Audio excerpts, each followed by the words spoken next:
Hello all. ನಾನಿವತ್ತು ನಿಮಗೆ ಸಖತ್ ಟೇಸ್ಟಿಯಾಗಿ ಸಖತ್ ಈಸಿಯಾಗಿ ಒಂದು ಪಲಾವ್ ಹೇಗೆ ಮಾಡೋದು ಅಂತ ತೋರಿಸ್ತಾ ಇದ್ದೀನಿ. ಇದನ್ನು ತುಂಬ ಈಸಿಯಾಗಿ ನೀವು ಬೇಗನೆ ಮಾಡ್ಕೋಬೋದು.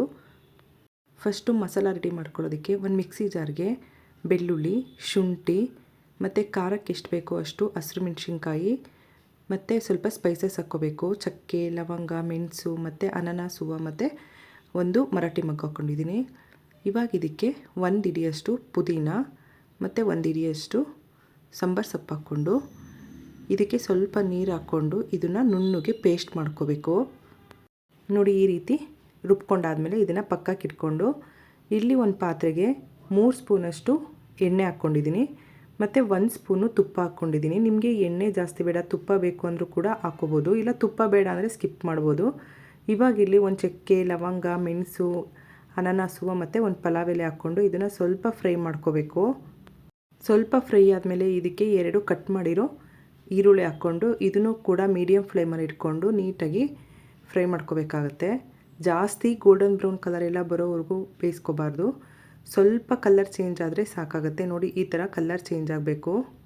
ನಾವು ಪಲಾವ್ ಎಲ್ಲ ಮಾಡಬೇಕಾದ್ರೆ ಈರುಳ್ಳಿ ಹೇಗೆ ಬೇಯುತ್ತೆ ಅನ್ನೋದ್ರಲ್ಲೂ ಡಿಪೆಂಡ್ ಆಗಿರುತ್ತೆ ಟೇಸ್ಟು. ಜಾಸ್ತಿ ಗೋಲ್ಡನ್ ಬ್ರೌನ್ ಕಲರ್ ಆ ಥರ ಆದರೆ ಪಲಾವ್ ಟೇಸ್ಟೇ ಚೇಂಜ್ ಆಗಿರುತ್ತೆ.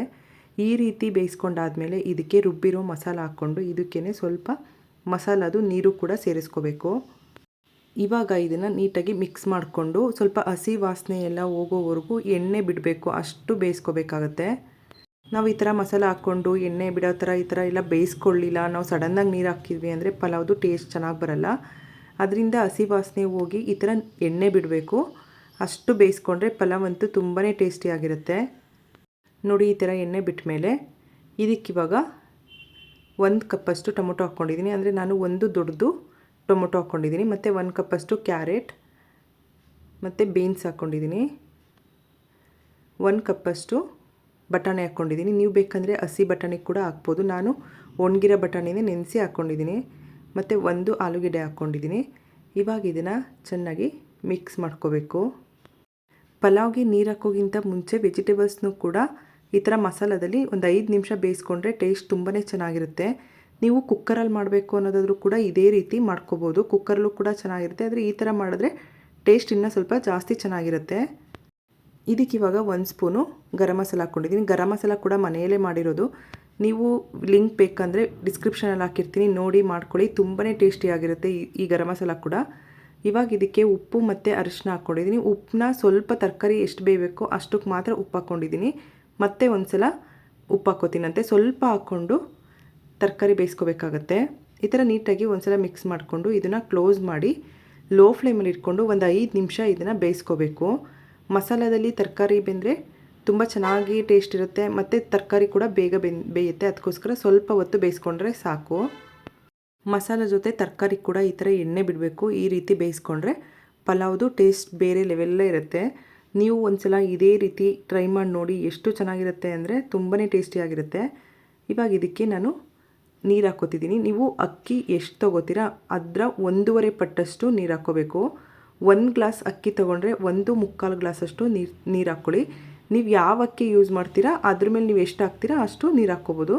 ಇವಾಗ ಇದಕ್ಕೆ ಸ್ವಲ್ಪ ನಿಂಬೆಹಣ್ಣಿನ ರಸ ಹಾಕ್ಕೊಂಡು ಇದನ್ನು ನೀಟಾಗಿ ಮಿಕ್ಸ್ ಮಾಡ್ಕೋಬೇಕು. ಈ ಥರ ನೀಟಾಗಿ ಮಿಕ್ಸ್ ಮಾಡಿಕೊಂಡು ರುಚಿಗೆ ಎಷ್ಟು ಬೇಕಾಗುತ್ತೆ ನೋಡಿಕೊಂಡು ಉಪ್ಪು ಹಾಕ್ಕೊಳ್ಳಿ. ಫಸ್ಟ್ ಒಂದು ಸಲ ಹಾಕ್ಕೊಂಡಿರ್ತೀವಲ್ವ, ಅದಕ್ಕೆ ನೋಡಿಕೊಂಡು ಸ್ವಲ್ಪ ಉಪ್ಪು ಹಾಕ್ಕೊಂಡು ಇವಾಗ ಒಂದು ಸಲ ನೀಟಾಗಿ ಮಿಕ್ಸ್ ಮಾಡಿಕೊಂಡು ಇದು ಕುದಿ ಬರೋವರೆಗೂ ಕ್ಲೋಸ್ ಮಾಡಿ ಬೇಯಿಸ್ಕೋಬೇಕು.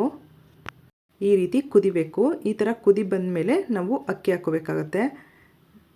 ಫಸ್ಟು ಇದನ್ನು ಒಂದು ಸಲ ನೀಟಾಗಿ ಈ ಥರ ಮಿಕ್ಸ್ ಮಾಡಿಕೊಂಡು ಇವಾಗ ಇದಕ್ಕೆ ತೊಳ್ಕೊಂಡಿರೋ ಅಕ್ಕಿ ಹಾಕ್ಕೋಬೇಕು. ಅಕ್ಕಿನ ತೊಳೆದು ಒಂದು 5 ನಿಮಿಷ ನೆನೆಸಿಟ್ಕೊಂಡ್ರೆ ಇನ್ನೂ ಚೆನ್ನಾಗಿರುತ್ತೆ. ಇವಾಗ ಇದನ್ನು ನೀಟಾಗಿ ಈ ಥರ ಮಿಕ್ಸ್ ಮಾಡಿಕೊಂಡು ಇದೇ ಥರ ಓಪನ್ನಲ್ಲಿ ಸ್ವಲ್ಪ ಹೊತ್ತು ಬೇಯಿಸ್ಕೋಬೇಕು. ಇವಾಗ ಅಕ್ಕಿ ಹಾಕಿದ ತಕ್ಷಣವೇ ಕ್ಲೋಸ್ ಮಾಡಿದ್ರೆ ಅನ್ನ ಸ್ವಲ್ಪ ಮಿಜಿಗ್ದಂಗೆ ಆಗುತ್ತೆ ಮತ್ತು ಜಾಸ್ತಿ ಬೆಂದರೆ ಚೆನ್ನಾಗಲ್ಲ.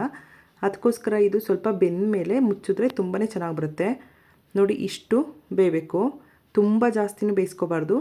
ಒಂದು ಮೀಡಿಯಮ್ ಆಗಿ 3/4% ಅಷ್ಟು ಬೆಂದರೆ ಸಾಕು. ಈ ಥರ 3/4% ಈ ಥರ ಓಪನ್ನಾಗೆ ಬೇಯಿಸ್ಕೊಂಡು ಆಮೇಲೆ ಇದನ್ನು ಕ್ಲೋಸ್ ಮಾಡಿ ಲೋ ಫ್ಲೇಮಲ್ಲಿ ಇಟ್ಕೊಂಡು ಒಂದು 10 ನಿಮಿಷ ಬೇಯಿಸ್ಕೊಂಡ್ರೆ ಸಾಕು. ಮಧ್ಯದಲ್ಲಿ ಒಂದು ಸಲ ಓಪನ್ ಮಾಡಿಬಿಟ್ಟು ಮಿಕ್ಸ್ ಮಾಡ್ಕೊಳ್ಳಿ.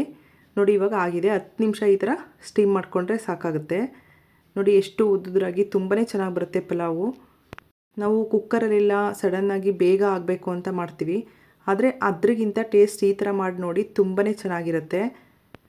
ನಾವು ಪಲಾವ್ ಮಾಡಬೇಕಾದ್ರೆ ಸಡನ್ನಾಗಿ ಅಕ್ಕಿ ಹಾಕಿದ ತಕ್ಷಣ ಕ್ಲೋಸ್ ಮಾಡಿ ಬೇಯಿಸ್ತೀವಲ್ವ, ಆ ಥರ ಬೇಯಿಸ್ಕೊಂಡ್ರೆ ಟೇಸ್ಟ್ ಚೆನ್ನಾಗಿರಲ್ಲ. ಇದನ್ನೊಂದ್ಸಲ ಟ್ರೈ ಮಾಡಿ ನೋಡಿ, ಸಖತ್ ಟೇಸ್ಟಿಯಾಗಿರುತ್ತೆ.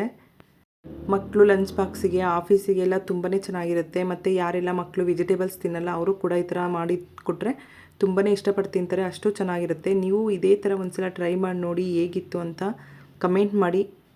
ಇವಾಗ ಪಲಾವ್ ರೆಡಿಯಾಗಿದೆ. ಇದ್ರ ಜೊತೆಗೆ ರಾಯ್ತ ಮಾಡ್ಕೊಂಡ್ರಂತೂ ತುಂಬಾ ಚೆನ್ನಾಗಿರುತ್ತೆ. ಇದೇ ಥರ ಈಸಿ ಮತ್ತು ಟೇಸ್ಟಿ ರೆಸಿಪಿಗಳಿಗೆ ನಮ್ಮ ಚಾನಲ್ನ ಲೈಕ್ ಮಾಡಿ ಮತ್ತು ಸಬ್ಸ್ಕ್ರೈಬ್ ಮಾಡ್ಕೊಳ್ಳೋದನ್ನ ಮರಿಬೇಡಿ. ಮತ್ತು ಫ್ರೆಂಡ್ಸು ಫ್ಯಾಮಿಲಿ ಜೊತೆ ಶೇರ್ ಮಾಡ್ಕೊಳ್ಳಿ. Thank you for watching.